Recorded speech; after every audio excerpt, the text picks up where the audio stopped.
আজকের সভাপতি মাননীয় মন্ত্রী মহোদয় এবং আমাদের উত্তরের মেয়র, আমাদের সংশ্লিষ্ট সকল ঊর্ধ্বতন কর্মকর্তাবৃন্দ, আমাদের নতুন সচিব ছিলেন, উনি একটি বিশেষ সভার জন্য উনি বাইরে গেছেন। সবাইকে আসসালামু আলাইকুম। মাননীয় মন্ত্রী মহোদয়, আমি আজকের প্রাসঙ্গিক বিষয় উত্থাপনের আগে আমাদের একটা উপস্থাপনা রয়েছে। আমি উপস্থাপনার সাথে সাথেই আমার বক্তব্য বলে দিব আর কি, তাহলে একসাথেই হয়ে যাবে, সময় বেশি ক্ষেপণ হবে না আপনার অনুমতিক্রমে।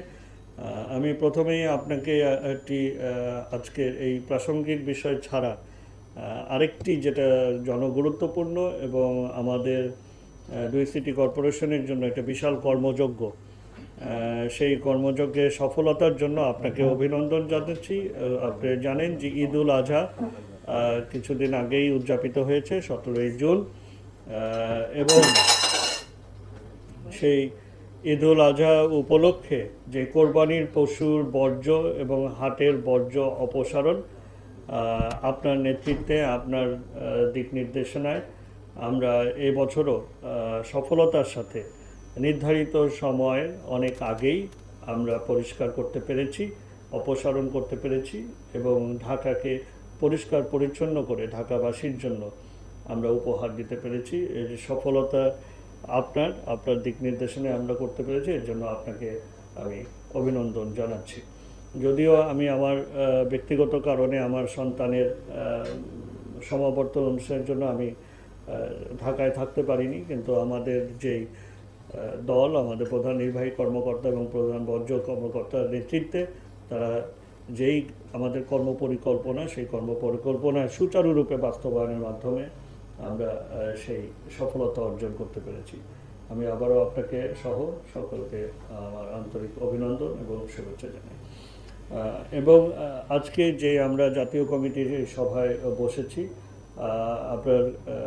আপনার যে দিক নির্দেশনার প্রকল্প আমাদেরকে দিয়েছেন, আমাদেরকে কর্ম পরিকল্পনা দিয়েছেন, নির্দেশিকা দিয়েছেন, আজকে সেটারই প্রমাণ যে সেটার সঠিক বাস্তবায়ন এবং সুষ্ঠু বাস্তবায়নের মাধ্যমে আমরা সফলতা পাচ্ছি। আমরা ঢাকাবাসীকে এই রোগ থেকে, এটিস মশার বাহিত ডেঙ্গু রোগ থেকে আমরা অনেকাংশে, বহুলাংশে আমরা মুক্ত রাখতে পারছি। এই সফলতা আপনার এবং এর জন্য আমি আবারও আপনাকে অভিনন্দন জানাই। এবং তথ্য উপাত্ত, সারা বিশ্বের যে তথ্য উপাত্ত, তার সাথে যখন আমরা মিলিয়ে দেখি তখনই এটা পরিষ্কার হয়ে যায়। আপনি নিজেই উপস্থাপন করেছেন যে 10টি দেশের যেই তথ্য, সেই 10টি দেশের মধ্যে রোগীর সংখ্যায় আমরা সর্বনিম্ন পর্যায়ে রয়েছি। আমাদের মাত্র 3000 এ পর্যন্ত, জানুয়ারি থেকে এই পর্যন্ত মাত্র 3651 জন রোগী, যেখানে অন্য অন্য দেশে কয়েক হাজারের আরও বেশি, 10,000-এর ঊর্ধ্বে সব দেশে। তো এই যদিও এবার অগ্রিম আশঙ্কা করা হয়েছিল, বিশেষজ্ঞরা আশঙ্কা করেছেন যে এবার গত বছরের চেয়েও আরও ব্যাপক আকার ধারণ করতে পারে। সেই আশঙ্কাকে নিয়েই, সেই প্রতিকূলতাকে নিয়েই আমরা কিন্তু আমাদের কর্মপরিকল্পনা বিন্যাস করেছি আপনার দিক নির্দেশনায়। আপনি বছরের প্রথমেই 5ই জানুয়ারি প্রথম সভা করে আমাদেরকে দিক নির্দেশনা দিয়েছেন, যার কারণে কিন্তু আজকের এই সফলতা। আপনার সেই দিক নির্দেশনা আমরা সঠিকভাবে, সুষ্ঠুভাবে মাঠ পর্যায়ে বাস্তবায়নের মাধ্যমে আমরা এই সফলতা অর্জন করেছি এবং এই ধারাবাহিকতা ইনশাল্লাহ আমরা বজায় রাখব। আমি বিশেষভাবে ধন্যবাদ জানাতে চাই আমাদের স্বাস্থ্য অধিদপ্তরকে, কারণ এবারই তারা প্রাক মৌসুম যে জরিপ, এটা সঠিক সময় আমাদের কাছে দিয়েছে। এই বিষয় সব কিছুই কিন্তু আমাদের যে আজকের জাতীয় কমিটি যারা আমরা অংশীজন, সকলের কর্ম কিন্তু একটা অন্তর্নিহিত, একটার সাথে আরেকটা সম্পৃক্ত, সুতরাং একে অপরকে কিন্তু সম্পূরক। তো এর জন্য আমি স্বাস্থ্য অধিদপ্তরকে ধন্যবাদ জানাই যে আমরা অগ্রিম এবং সময় মতো আমরা এই জরিপ প্রতিবেদন পাওয়াতে আমরা ব্যাপক কাজ করেছি। সকল ওয়ার্ড, যে কোনো জায়গায় আমরা ব্রুটেক্স ইন্ডেক্সে আমরা দেখেছি বিপজ্জনক, ঝুঁকিপূর্ণ, সেগুলো আমরা ব্যাপকভাবে কাজ করেছি, যার ফলশ্রুতিতে এখন পর্যন্ত আমরা কিন্তু নিয়ন্ত্রণে রাখতে পেরেছি। তার সাথে সাথে আমরা একটু দেখাই যে আমাদের আপনার কর্ম পরিকল্পনা অনুযায়ী আমাদের সকল জনবল প্রথম ইয়েতে চলে যায়, প্রথম থেকেই চলে যায়। জনবল পর্যাপ্ত রয়েছে, আমাদের যন্ত্রপাতি যে কোনো সময়ের চেয়ে আমরা অত্যন্ত সক্ষম, আমাদের পর্যাপ্তের বেশি রয়েছে, এমনকি হুইলব্যারো মেশিন আমাদের 48টা, আর অন্যান্য 1000-এর ঊর্ধ্বে। আমাদের কীটনাশক আমরা সকল পর্যাপ্ত মজুদ রেখেছি, এবং রেডি ফর ইউজ সেটাও আমরা পর্যাপ্ত রেখে কাজ করে চলেছি। আমাদের যে বছরব্যাপী কার্যক্রম কর্মপরিকল্পনা, তার আওতায় ইতিমধ্যে আমরা মত বিনিময় সভা করেছি সকল অংশীজন কর্তৃপক্ষের সাথে। সেখানে সুশীল সমাজ, স্বাস্থ্য অধিদপ্তর, আইডিসিদার, কীর্তিবিদ, ওয়াসা, রেলওয়ে মন্ত্রণালয়, সকল রাজ্য সকলে, এবং আমরা এই সভা থেকে 21শে মে আমরা এই সভাটা করেছি, এবং এই সভা থেকে সকলের থেকে আমরা একজন ফোকাল পারসন, একজন যোগাযোগের জন্য আমরা একজন প্রতিনিধি নির্ধারিত করেছি, যার মাধ্যমে আমরা এই কাজগুলো যাতে করে সঠিকভাবে বাস্তবায়ন হয় সেই বিষয়ে আমরা তদারকি করে চলেছি। আমরা ইতিমধ্যে আমাদের প্রশিক্ষণ সম্পন্ন হয়েছে, এবং আমাদের যে জনসম্পৃক্তকরণের কাজ, মসজিদে জুমার সময় ইমাম, এগুলো আমাদের চলমান রয়েছে, এবং আমরা মাইকিং করে করে কাজ করে চলেছি। এবং পহেলা শ্রাবণ থেকে আমাদের নিয়ন্ত্রণ কক্ষ চালু হয়ে যাবে। আমরা এই নিয়ন্ত্রণ কক্ষের পরিধিও আমরা মানে বাড়িয়েছি। আগে আমরা শুরু করেছিলাম 1 মাস থেকে, এখন এটা আমরা এই বছর 3 মাস করব, যাতে করে আমরা দেখি যে এখন যেটা আপনি উল্লেখ করেছেন যে জলবায়ু প্রভাবের কারণে এখন এটার বিস্তারটা প্রায় নভেম্বর-ডিসেম্বর পর্যন্ত চলে যায়। এর জন্য আমরা আমাদের নিয়ন্ত্রণ কক্ষের কার্যক্রমও আমরা বিস্তৃত করে 3 মাসের আমরা নিয়ে এসেছি। শ্রাবণ, ভাদ্র, আশ্বিন 3 মাসই আমাদের এই কার্যক্রম চলবে। আমাদের ভ্রাম্যমাণ আদালতের কার্যক্রম ইতিমধ্যে শুরু হয়েছে। আপনারা দেখেছেন যে জরিমানা হচ্ছে, যারা একদমই কাজ করছে না, মানে তারা সচেতন হচ্ছে না, তাদেরকেই আমরা জরিমানা করছি। আমরা জরিমানা সীমিত করছি শুধুমাত্র সচেতনতার জন্য। আমরা এমন না যে তার থেকে আমাদের মানে তাকে একটা শাস্তি দিতে হবে, এই চিন্তা না আমাদের। তার থেকে আমরা সচেতনতাটা যেন আনতে পারি, সেই বিষয়টা মাথায় রেখেই আমরা কাজ করে চলেছি। আমাদের কিছু 2-1টা বিষয় একটু না করলেই না, আমরা পরবর্তী চলে যাই আমরা কার্যক্রমে। আমরা এই মত বিনিময় সভার পরেই আমরা একটি সূচি করে ফেলেছি, যেখানে আমরা গত 10ই জুন 2024 থেকে আমরা শুরু করেছি। ঢাকা আমরা প্রথমে হাসপাতালগুলো নিয়েছি, কারণ হাসপাতালের আশেপাশে যেহেতু এটা ভাইরাস এবং বাহিত রোগ, সেহেতু হাসপাতালে রোগী আসে, রোগীর থেকে ভাইরাস ছড়ায়। তো এর জন্য আমরা যদি হাসপাতালের আশেপাশে এই প্রজননের স্থলগুলো যদি আমরা নির্মূল করতে না পারি, তাহলে এই ভাইরাস রয়েই যাবে। তো এই জন্য আমরা ঢাকা মেডিকেল হাসপাতাল থেকেই আমরা কার্যক্রমটা শুরু করেছি, যেহেতু আমাদের অধীনে সবচেয়ে বড় হাসপাতাল ঢাকা মেডিকেল হাসপাতাল। আপনি স্লাইডে দেখবেন আমরা কাজ করেছি। আমাদের ঢাকা মেডিকেলের পরিচালক মহোদয় সহ ছিলেন। এখানে ওই ঘুরে ফিরে একটি বিষয় আসে যে পরিত্যক্ত যে মালামালগুলো থাকে, প্রত্যেকটি সংস্থা, প্রত্যেকটি কর্তৃপক্ষেরই কিন্তু অনেক পরিত্যক্ত মালামাল থাকে।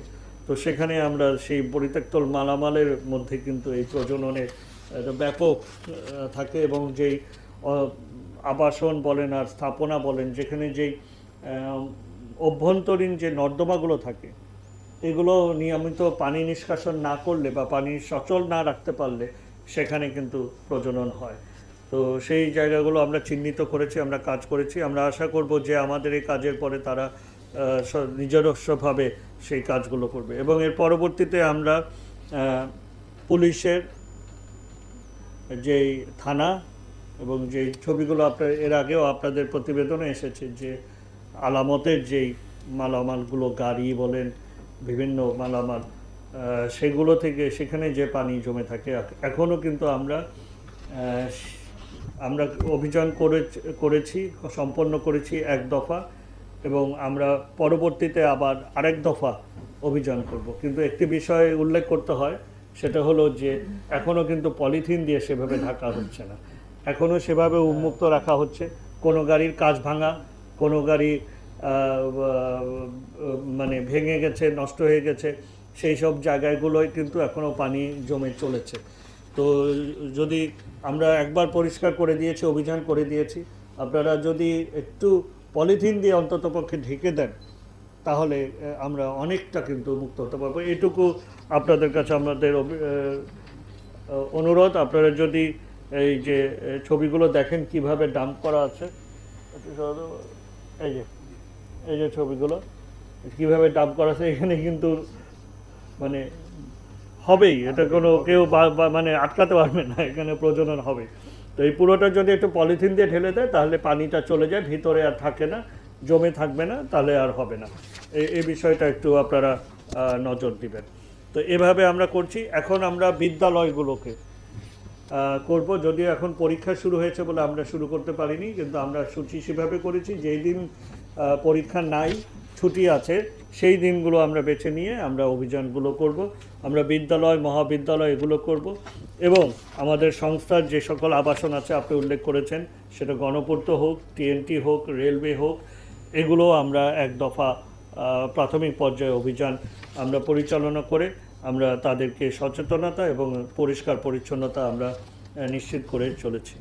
তো আমি কথা বেশি বৃদ্ধি করব না, আমি দু একটা বিষয়ে একটু অবতারণা করি। সেটা হলো যে এই জরিপে কিন্তু উল্লেখ হয়েছে যে এবার আপনার পরিত্যক্ত চাকা, প্লাস্টিকের খালি পাত্র এবং টবে এবং টব রাখার যে পাত্রটা, যেটা আপনাদের বিজ্ঞাপনেও এসেছে, এই জায়গাগুলো, এই কয়েকটি উপাদানকে সবচেয়ে বেশি প্রাধান্য দেওয়া হয়েছে, যে যেখানে লার্ভা এবার বেশি পাওয়া গেছে এবারের যে জরিপ, সেই জরিপে। তো এই ব্যাপারে আরও আমার মনে হয় যে সচেতনতাটা বৃদ্ধি করা দরকার, এবং আপনার এখান থেকে আজকে সবাই একটা সকলের প্রতি একটি নির্দেশনা দেওয়া দরকার যে এইগুলোকে যত আমরা পানি ফেলে দিতে পারবো বা পরিষ্কার রাখতে পারবো, তত আমরা কার্যকরভাবে আমাদের এই রোগীর সংখ্যা কম রাখতে পারবো। আর আরেকটি বিষয় হলো যে নিয়মিত প্রতিদিন জমা পানি ফেলে দিন, এই প্রতিপাদ্য বিষয়টাও আপনি আজকে থেকে যদি চালু করে দেন, তাহলে সকলের মধ্যে একটি সচেতনতা আরও বৃদ্ধি পাবে। আর আমাদের উত্তরের মেয়র মহোদয়ের সাথে একসুরে আমি বলবো যে আমরা হাসপাতালে ভর্তি রোগীর পরিসংখ্যান যদিও পাচ্ছি, ঠিকানা তথ্য পাচ্ছি, অনেক জায়গায় ভুল, অনেক জায়গায় বিভ্রান্তিকর, কিন্তু তারপরেও কিছু আমরা পাচ্ছি, কিন্তু আমরা বহির্বিভাগে যে রোগী, সেই রোগীর তথ্য কিন্তু পাচ্ছি না। তো একটি বড় অংশ কিন্তু বহির্বিভাগে এসে চিকিৎসা নিয়ে চলে যায়। তো সেই ঠিকানাটা বা সেই তথ্যটা যদি আমরা পাই, তাহলে আমরা আরও কার্যকরভাবে ব্যবস্থা নিতে পারবো। আমরা এই বিরাট অংশের রোগীদের কোনো তথ্য না পাওয়ার কারণে সে যখন গুরুতর হচ্ছে, তখন হাসপাতালে ভর্তি হচ্ছে, তখন আমি পাচ্ছি। কিন্তু আমি যদি আগেই পাই, তাহলে আমি আগেই কিন্তু নিধন করতে পারি, এবং তাতে কিন্তু আমি মৌসুমে আমি রোগীর সংখ্যা অনেক কমিয়ে ফেলতে পারবো বলে আমি মনে করি। তো এখানে স্বাস্থ্য অধিদপ্তরকে যদি সেরকম একটা নির্দেশনা আপনি দেন, এবং তারা যদি এ ব্যাপারে উদ্যোগ গ্রহণ করে, তাহলে বহির্বিভাগে যে সকল রোগী আসে, তাদেরকে যখন তাদের তথ্যটা লিপিবদ্ধ করে আমাদেরকে সাথে সাথে দিয়ে দিলে, আমরা সেই জায়গাগুলোতেও আমরা ব্যাপক অভিযান আমরা করতে পারবো। আমি আবারও আপনাকে অনেক অনেক ধন্যবাদ জানাচ্ছি যে আপনি এই